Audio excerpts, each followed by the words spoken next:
There seemed to be a peak about 3 to 5 years ago in spring game attendance. They would have 90,000 at Ohio State. Alabama and Georgia would pack out. I apologize. I don't recall, what the response was at Oklahoma exactly.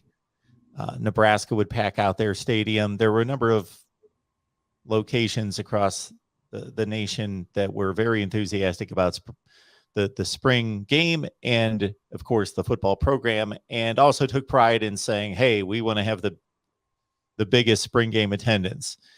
And I was here all day on Saturday, for the most part, reviewing all the spring games, and Clemson, Florida State, they had low attendance.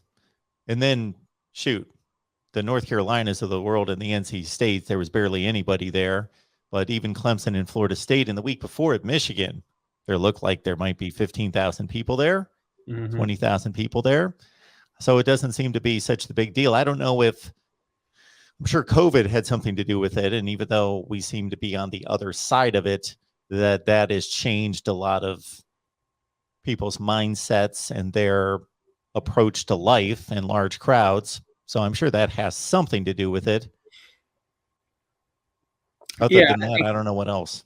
Yeah, I think you're right, Mark. I think, there's still probably some concern with people being around, large crowds and stuff like that. So I think that probably has a little bit to do with it. And I haven't really looked at this, but I probably should, at some point it'd be a good project just to look at what the overall attendance was this past year, for college football games versus what it was pre-COVID. But no, I think that's, and there's a lot that goes into attendance. We actually, at Last Word, we actually did an article a couple of years ago, kind of looking at, the attendance just decline just in general. And, obviously TV has a lot to do with it. The product on TV is it's much more convenient for people and things like that. So yeah, that's interesting. I don't know what the contribute. I didn't know about the Michigan thing. That's very interesting. But just like I said, just looking at A&M and Clemson and even Nebraska, I was surprised specifically at A&M and Nebraska, just the lack of people that were there. Because when you look at it, I think, if I'm an A&M fan, I'm probably more excited as I've ever been for a Texas A&M football season based on where they are with recruiting, the season that they had last year. So yeah, it's interesting. Maybe there's a lot of contributors to it. Part of the, coming out of COVID and not really wanting to be, kind of neck to neck with a lot of people, or there's opportunities to watch it on TV, or maybe the excitement's not as much in certain places as others.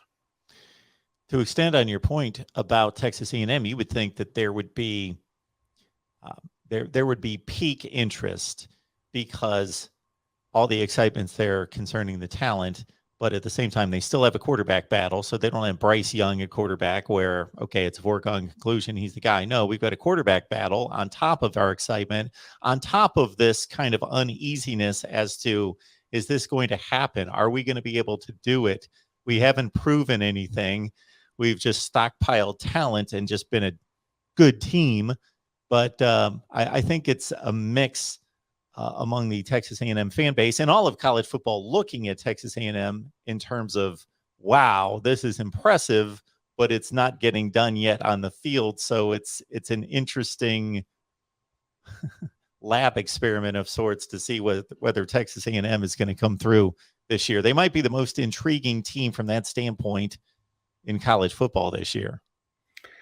Yeah, they are. I mean, you have to assume that this is a team, Mark, that's probably, I mean, maybe preseason top 5, right? I mean, with the recruiting class that they have, and even though he wasn't as accurate as you would like in the spring game, Max Johnson is somewhat of a known commodity in the quarterback world. Definitely an improvement over what they've probably had over the last couple of years. And they've got the talent all around him. Can they But at the end of the day, they have a fairly tough schedule from what I recall. I know they have to go to Alabama this year, if I remember right. But anyways, to your point, I think if they've got to be able to solve that. I certainly understand they beat Alabama last year, but they had a little bit of a mid-season slump where they lost a couple of games where they shouldn't have. But yeah, I mean, this is the year you would think, right? I mean, this is the year where they've got a lot of things in place with the recruiting class, specifically this year, but even the last couple of years, how it's much improved, and you've got a coach there that has championship pedigree, so you would think the excitement would be bigger than ever for A&M football right now. They lost to Arkansas, Ole Miss, and Mississippi State. There's no shame in that. Those are good football programs. But if you consider yourself a national championship contender, you don't lose to Ole Miss, Mississippi State, and Arkansas. Lose all three of those games. Right.